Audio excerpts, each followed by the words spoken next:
Welcome to Artbeat.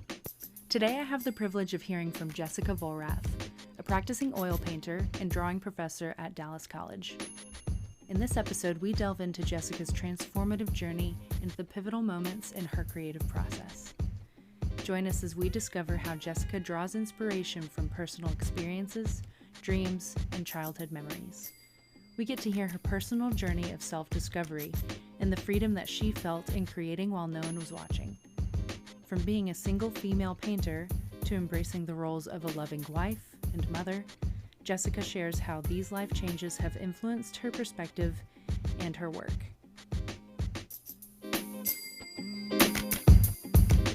Thank you again so much for joining me today. I really appreciate you taking the time to be on the show. And I guess just to get started, for those who don't know you, can you tell us a little bit about yourself and what you do? Okay. Well, thank you for having me. It's very exciting. A little bit about me. I am an artist, a painter. I'm a classically trained oil painter. I do that full time. I'm also an adjunct professor of art for Dallas College. I'm a mom of two very rambunctious little girls currently. And my husband and I have our own architectural visualization firm. Ooh, that sounds very cool. I didn't know Yeah. that. Can you Yeah. tell me a little bit more about that? Yeah. So he has an architecture background, and at the end of the pandemic, when he worked for a couple firms here in Dallas, and at the end of the pandemic, when they were asking everyone to go back to the office, by that point we'd been together for every day for 2 years, and we had had Mhm. two children during that time. Our babies were really close together, and so our life was very much we were both home with the kids. We both worked. And so when the option to go back full time or the mandate to go back full time was on the table, we decided we'd always wanted to do our own thing. We work really well together. So we decided it was time to start. So we started last year, at the beginning of last year, and we're still here and we're thriving and it's really exciting. That is exciting. So yeah. It's a great opportunity to work with your spouse if you get along and things work out that way. Yeah, it's actually been really amazing. Like, yeah, we're together all the time. But I think before we even were romantically involved, we worked in the studio together. He would help me build things. And so already that back and forth was already pretty solidified by the time we got together. So we always knew we wanted to be a team. So we work Yeah. really well as a team. We're both creative, but we both have very different approaches. So somewhere in the middle lies what we need to do, and we find a way to get there, and it's fun. Yeah. And then as an adjunct professor, how many classes are you teaching each semester? I teach drawing 1, 2, and 3 in the same classroom, same class period. So I have three Hmm. classes, one class. So yeah, it's a pretty awesome schedule. Yeah. How long have you been doing that? Almost, let's see, I'm coming up on 9 years. Yeah, almost a decade, Nice. which is So did wild. you go to school for art? I did. So the dream from the time I was a child was to be an artist, and I didn't know what that meant. But it's all I wanted to do. I love to draw. I loved to draw. I love to draw still. And so as I got older, and life happens and life kind of hits you in the face, and you're realizing that maybe just being an artist is not going to might not always pay the bills. And so I never wanted to force art to pay my bills. And Hmm. so, but I knew I wanted to stay close. So my other option was I will go and get a master's degree, and I will allow that to be my fallback to teach. But in doing so, I learned that teaching was also a great passion of mine, especially teaching art. And so it's become the whole dream. It's not just painting now. Being able to share that with others and to teach is part of the dream, and it's been extremely fulfilling. So, I don't want to force my creativity to support me, but I also want to stay close. And so I'm going to, be a professor. And then I did all that. And now I'm just ecstatic that I get to do both, you know? Yeah, Hmm. that's great. It's Yeah. interesting that you talk about piecing together different things, different aspects. I mean, you have the firm that you and your spouse work with, and the teaching and your art Mhm. itself and everything that you do with that. I was thinking about this the other day. being an artist entrepreneurially, Mhm. putting together multiple different facets of what you do has been a normal part of Yeah. that mindset for me. Mhm. But also working in a corporate job myself, thinking about having side hustles now versus 5 or 10 years ago, I Mhm. think it's even more prevalent now Mhm. and necessary Yeah. for all types of people, even outside of artists and creators. So it's good that you approached it from the beginning in that Yeah. way, but I think it's becoming pretty obvious now that that's what one has to do, even in all different types of careers. For sure. And even, even if the side hustle idea is not the thing you want to, it's not the way you want it to end, right? You don't want to spend your life on side hustles. It's very needed, I think, in the beginning. For an art, I'm going to say for an artist, it was really needed for me to have other ways to make money. So when I did, and I put quotations up, when I did fail, and I did many times, right? On the path to whatever this is, my livelihood wasn't connected to it. So I never gave up on it, right? So it's like I wasn't, just pumping out paintings to sell. I was able to focus in on becoming really good at what I did and allowing myself to explore and allowing myself to fail and to keep trying and to keep trying to keep trying because I was also paying my bills with my professor gig. So I think it's really important. I think sometimes what I've heard, what I've seen, what I've experienced is that a lot of artists think they can only be legitimate if that's all they do is paint. But that's not a reality that really plays out often for people in the real world. And I think it's okay that that doesn't. And I think it's okay to have many things going on. That doesn't take away from your artistic pursuits at all. And for me, it's only helped because, last year I think I went through a huge evolution of myself. And I didn't know if what I was about to make was going to work. Right. And when I say work, I mean work in terms of being able to sell. But at the moment, my husband and I were working on our thing. I was still teaching. I could sit back and objectively say, it doesn't matter what I do in the studio. Our mortgage will be paid. My kids will be fed. So I can go crazy in the studio and not have to sit and think, can I sell this? And I think that Mm-hmm. was the number one thing that allowed me to evolve past the state of being a skilled painter, because I was a portrait painter for a while. That's how I made money, and move into this more personal expression, and do it without fear. And so I painted, I mean, oh my goodness, I've made so many paintings, and the comparison to how many paintings I've made and how many paintings I've sold, don't quite add up. But it's really okay because the journey is not how much are we selling. I think for art, for a creative pursuit, the journey is what are we becoming? And we have to give ourselves room to become without feeling freaked out that we won't sell this piece when we're done. If that Mm-hmm. makes sense. Yeah. Yeah, no, that makes sense. And that resonates with a lot of things that my professors told me when I was in school. Hmm. It all follows along the path of staying true to yourself Hmm. and what you want to create and the concepts that you're interested in, your creative journey, if you will.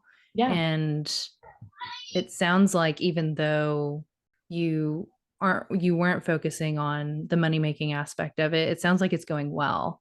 it is. It is. I think I know the series that you're talking about. You post on social media as you Yeah. work, and I wanted to ask you more about this series and where it came from. Yeah. So it sounds like this is just part of the response to your experience last year.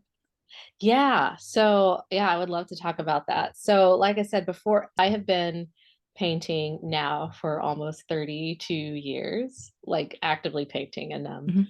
I'm coming up on 40, and I started when I was 8 years old. And from the time I was eight, I realize now looking back, I was so blessed to know that it was what I was born to do. I started that journey and I was just so hungry to learn everything I could learn. So I was very academic from the time I was young and, all through. I was homeschooled, so I didn't go to traditional art classes. I learned through books, and people call it self-taught, but I think we're all kind of self-taught in a way. Mhm. And so started going to college when I was about 23 years old after I was tutored by a local artist. And so, anyways, I was on this like journey of becoming, of actually understanding what it was I was doing. And I don't know if I was necessarily personally creative in that way, but I really could draw. So I was like, give me a photo of someone, I can make it look just like that person. And that brought me a lot of joy. And so that has been my journey for many, many years, just being able to become more and more skilled in what I did, because it was the excellence that really drove me. I really wanted to be excellent. And anyway, so, I traveled through the years that way, got my associates, my bachelor's, my master's, and started a little bit with personal expression, but I wasn't sure what I wanted to say. I didn't know if what I had to say was important. And I say this now looking back, I didn't, being quite honest, I was pretty ashamed of what I had to say because Mm. I thought it was odd and strange. And so I kind of stayed to these tried and true, I can paint, this is a great painting, look at my painting kind of idea. Yeah. And so in 2018, I had my first major solo exhibition outside of school. And it was kind of the beginning of big things, and I was really excited, but the work was interesting, but it was still very safe. And I believe it was called Self Timer. And I had, asked my Instagram followers to submit selfies, and I painted their selfies. So while I was still painting other people's stories because I wasn't comfortable with my own. Mhm. So soon after that, I got pregnant with my first. I had a really hard pregnancy, so I dropped out of teaching for a bit and painting, and I kind of just went to bed for a while because I was really sick. And then after I had her, I suffered some serious postpartum depression. COVID happened when she was 6 months old. I got Mm. pregnant again, and it was just 3 years of me losing myself completely. Whatever I thought I knew about who I was no longer relevant. And I struggled. And I know that's not everyone's story, but it was mine. I was a 35-year-old mom. I had like my life was supposedly just taking off. I was, just newly married and everything was so exciting. And then all of a sudden, pregnancy, unexpected, COVID, everyone goes home. We were parenting in isolation. And so I was really struggling. So it took about 3 years for that fog that I was in to start clearing. And during that time, I barely painted because I didn't know what I had to say anymore. And I didn't want to tell other people's stories, but I also wasn't sure what mine was. So I want to say it was at the beginning of last year when we decided to start our own company. And my husband was like, you need to go paint. This is really important. Like this is what you have to do this. You have to do this for you. And at that point, everyone had kind of forgotten my name. I had a name change then. I went from Jessica McClendon to Jessica Vollrath. No one was really watching, no one was following.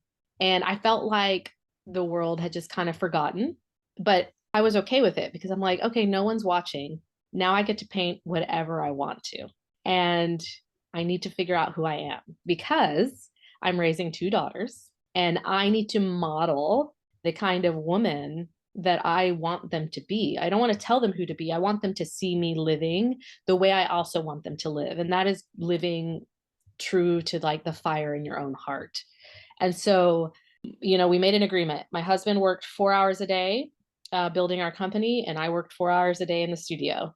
And so for a while, only one of us was making money working half days, so it was a massive sacrifice. But I think with that sacrifice, with that freedom, with realizing that my partner also realized that this mattered because I was a better person when I was able to paint and express, I kind of went to the studio and like just sat there and what am I supposed to paint, right? And so I really dug deep, and I had like a spiritual awakening.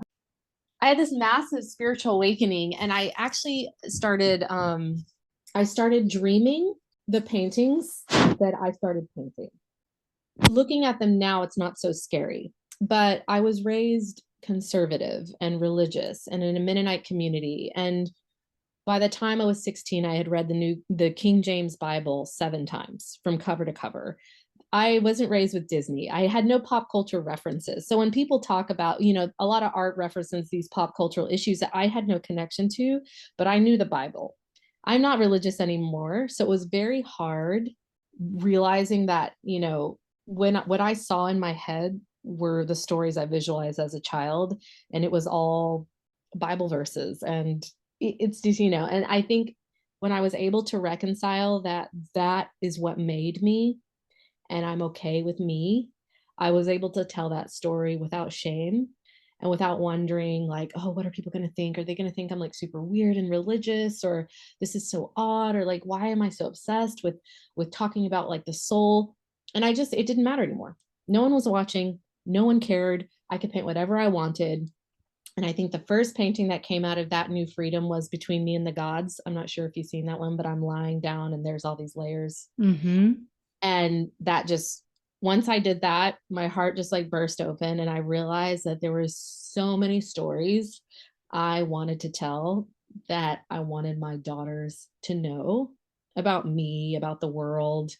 And I just started telling those stories. And it was the most liberating, painful year, because professionally, it was not going well. No one was buying the paintings, no one bought them. No one was watching, no one was reviewing, but over time, and it just didn't matter anymore. I can't even stress that enough. It didn't matter that no one was watching. It mattered because I felt free. Mm-hmm. And so the more I kept working and I kept painting and I kept painting, and people started paying attention, and where I was a year ago and where I am now is just such a shocking difference. And it's still, I often get into my studio, and I cry a lot because I feel so grateful. Mm-hmm. I feel grateful that I can be here and tell this story. I feel grateful that people are connecting to it. I feel grateful that I feel like what I have to say matters, Mm-hmm. in a small way. But it's not about changing the world, right? It's about living in your truth and shining whatever light you were meant to shine, however small, however big, right? And I think, Yeah. we always want to do a big thing. People are like, oh, if I'm going to do this, I have to be the best, or I have to be a star, especially with social media. We all think that we have to be stars. But I think the thing is like, it doesn't matter the impact, just as long as you're doing what you're meant to do. And the impact might be this tiny, it might be like tiny, but it's still the impact you were meant to make. And it's important that that is put into like the right context, that success isn't changing the world. Mm-hmm. Success is living your truth, shining your light, and just bringing more light into the world. I'm really lucky, I'm really blessed, and I can't wait for whatever comes next. Yeah. Thank you so much for sharing. That is such great insight into your work, especially because I see your work, you're posting it. It's beautiful. Thank I you. love it. And I can tell that there are layers of things going on. I mean, each creator's work reflects a very unique and individual experience. And so if anything, if that's what you're expressing, there's going to be an audience for it, you know?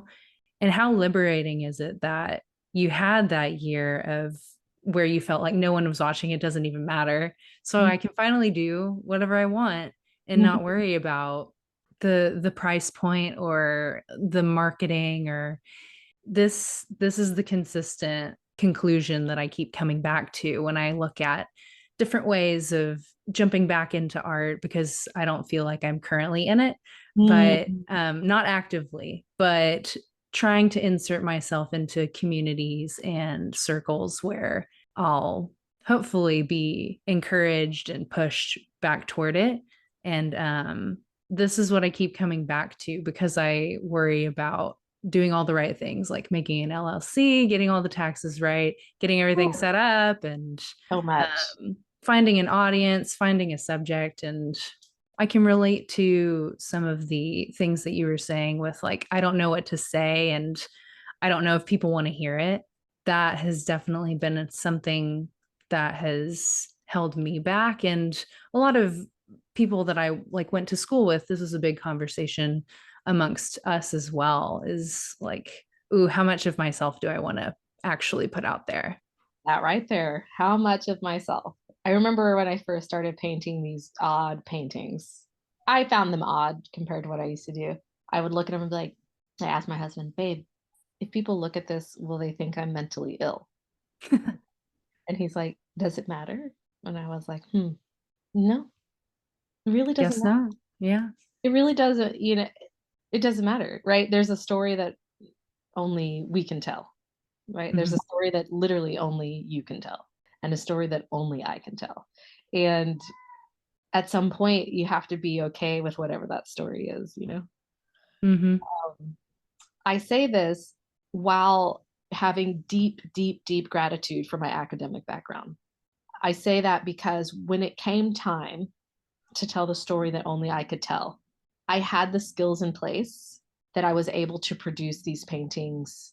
I was able to take my internal vision and meld it with my external skill and speak clearly, right? And so I think whatever stage you are in your creative journey, I think it's important to realize that that stage is valuable because you have to master where you are in order to be who you need to be in the future. And so I think for me, part of the spiritual awakening was imagining who I was at 60 and being like, oh wow, she's awesome, I love her. All right, so that's who I am going to be at 60. What do I have in place that's going to get me there, and what do I need to build? I am so grateful that I just learned for so many years. I was a student for so many years. And I say that because I am a teacher and I talk to a lot of art students. And a lot of art students are like, how do you get into galleries? How do you make it? How do you be successful? And I teach the business aspect of it too. This is what you need to do. This is how you set up an LLC. This is how you, but the emotional aspect is you don't need to worry about being successful. You need to master you, and you need to be the best at what you do, right? Because you can trick your way to the top, I guess. I've seen kind of watch people do it, but like, is that really what's the end goal, right? What's the Mhm. end goal? And so I think the years of learning, the years of waiting, the years of not having anything to say are so important, because then you really dive deep into your soul and you say, okay, what now? And I'm also grateful I didn't make it earlier. I was like, everyone wants to be a child prodigy. You want to make it young, you want to be impressive.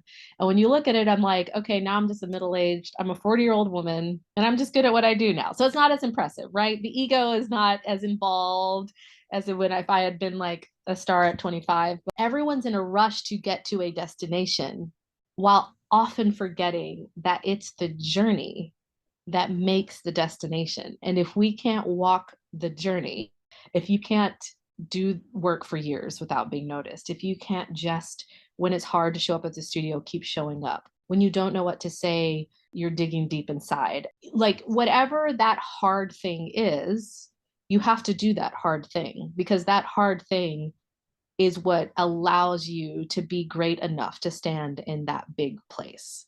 And so it's like, yeah, I kind of disappeared and I didn't paint for 3 years, but I had to transform from being a single childless woman into a mother. I had to. And that's what it Yeah. took, was me letting go of everything thought I wanted and I let it go. And I was like, if I never get it again, who am I in that space? And it's when I actually surrendered to that space of stillness that I was able to find who I was meant to be. I'm kind of jumping all around and I'm sorry, but No, during that's that great. time of me going through postpartum depression and me not picking up a brush, what fed my soul the most when I couldn't do it myself was watching other people do it. So it's like, I know people are like weird about Instagram, and the creators are like, it does no one any good anymore. And I was like, it saved me. I would sit and watch people paint and just cry because I couldn't. But it was not good, but it was almost as life-giving as doing it myself. The reason I shared last year and I continue to share is because I think someone out there, it might be like me, and they can't do it, but they need to see it done. And it's that, like, that little flicker of light. I talk about light a lot, but it was literally like someone just lit a candle every time I got to sit on Instagram. I didn't have much time, right? Because I had two little babies, but I'd sit on Instagram and I would scroll paintings. That's all I looked at. I looked at art, I posted art, I watched people paint. and it just saved me. I'm forever grateful for other creators out there who just posted because just to To put share, it out there. just Hmm. to put it out in the world. And I'm like, that just putting that courage of just putting it out in the world, and it didn't matter. People were just like, I'm making this, and here it is. And I was sitting in my room, slowly coming back to life from Yeah. other creators and their creativity. And I'm standing here today because of them as well. And it's just like full circle. It's such a beautiful thing. That's great. I mean, yeah, social media is a tool Yeah, and a lot of us are very annoyed with it. yeah. But still, it's a tool and it's being used for something. There's two ways to it, Yeah. giving and receiving. So it's great that it helped you as well. So I know that you use social media by sharing what you're working on in the studio, but do you think about it? Do you think about SEO and marketing or Yeah, I used to a lot. And I will say this, social media has made my career.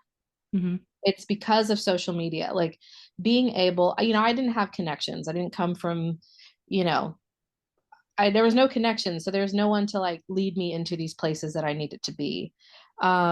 And honestly, most of the sales I made back in the day were from social media, and a lot of connections I've made last year were from social media.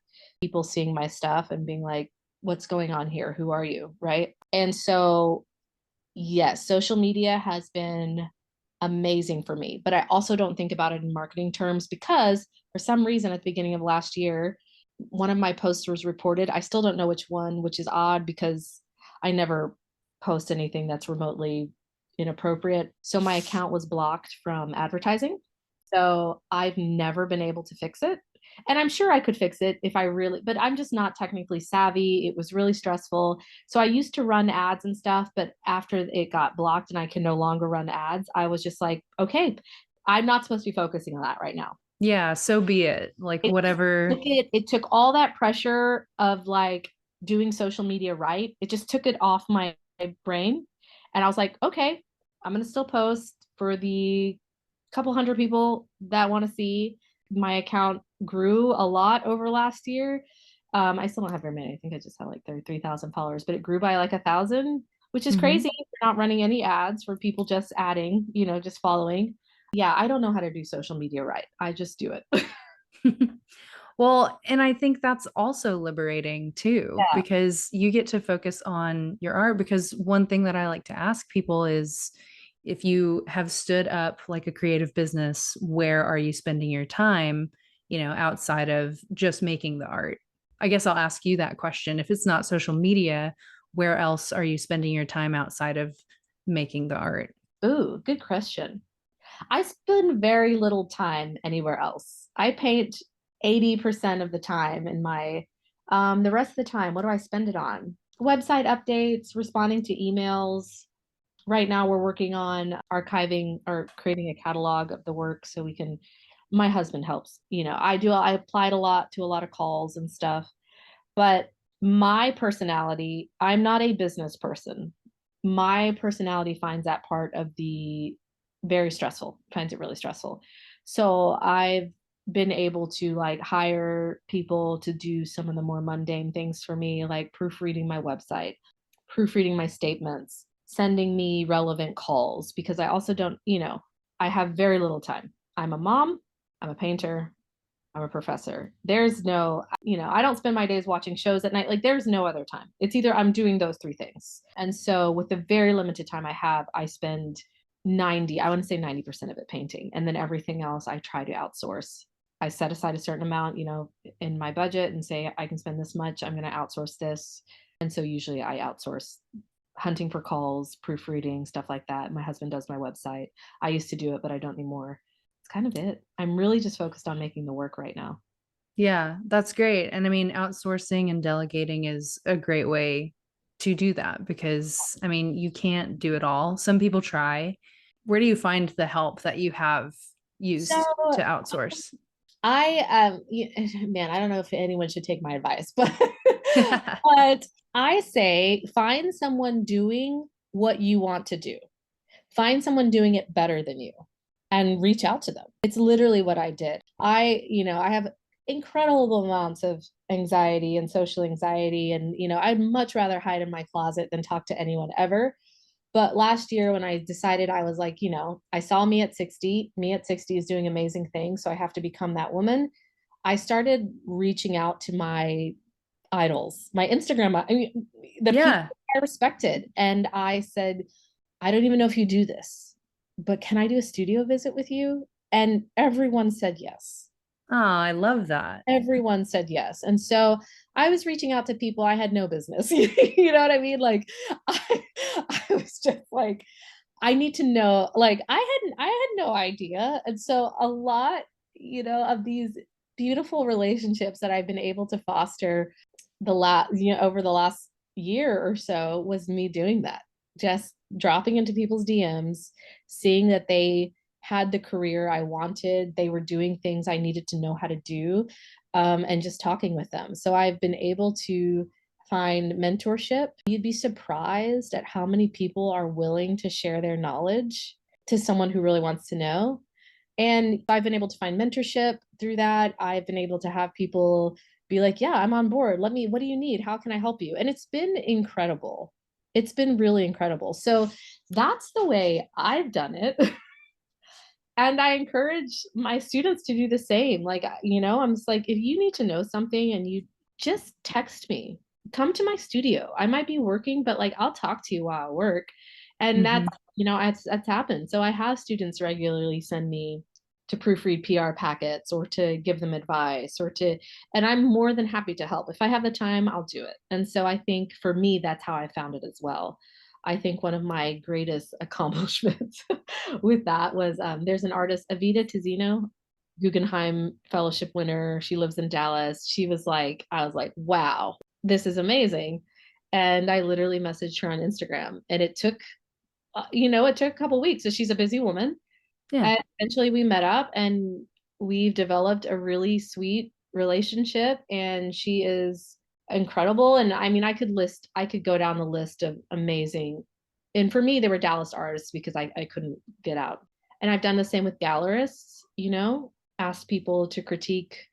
I think one gallerist says, like, what does it take for someone like me to get into your gallery? And she was honest, and sent me home with a list of things. And I was like, okay, in 5 years, that's where. And so, yeah, that's how I found it. Yeah, that's amazing. Hmm. Wow, what a trip. It's been wild. So, what would you say as far as art community goes? It sounds like you found your community through social media and reaching out to people, and you've gotten a positive response.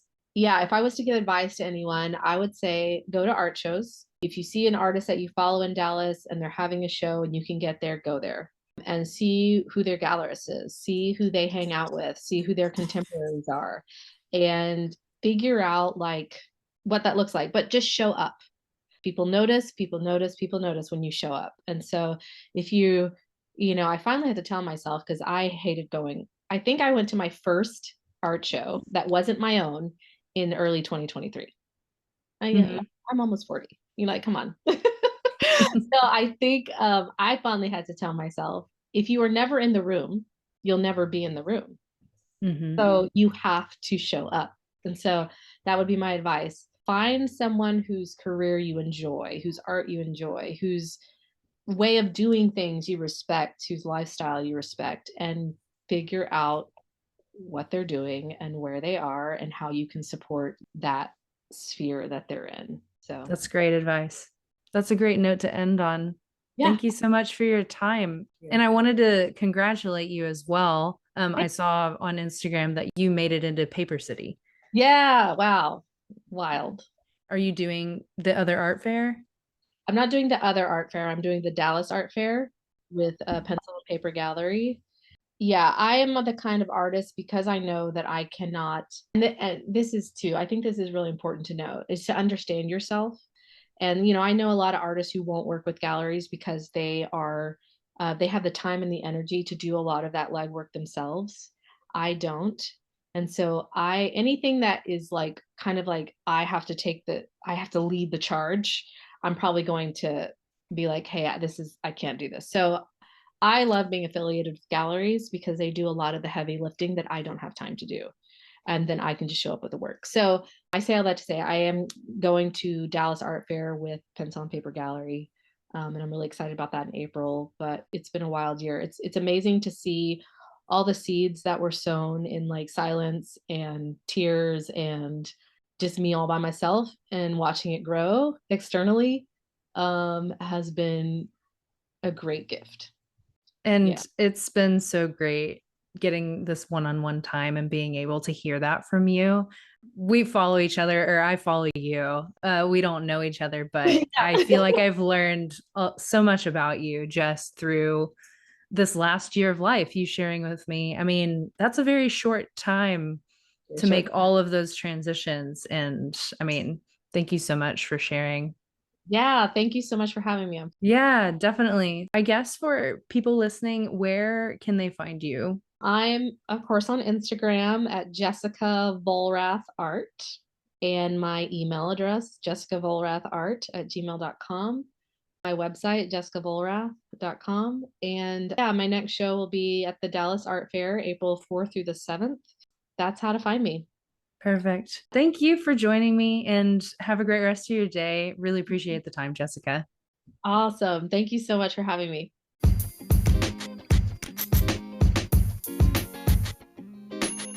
Jessica's beautiful work will be showcased at the Dallas Art Fair, opening on Thursday, April 4th through Sunday, April 7th. Check out the fair at Fashion Industry Gallery in Dallas, Texas. If you're listening on Spotify, I would love if you could answer the Q&A at the end of the episode to let us know what you think. Please share any topics that you would be interested in learning more about. Thanks for listening, and follow the show to get notified of the next episode.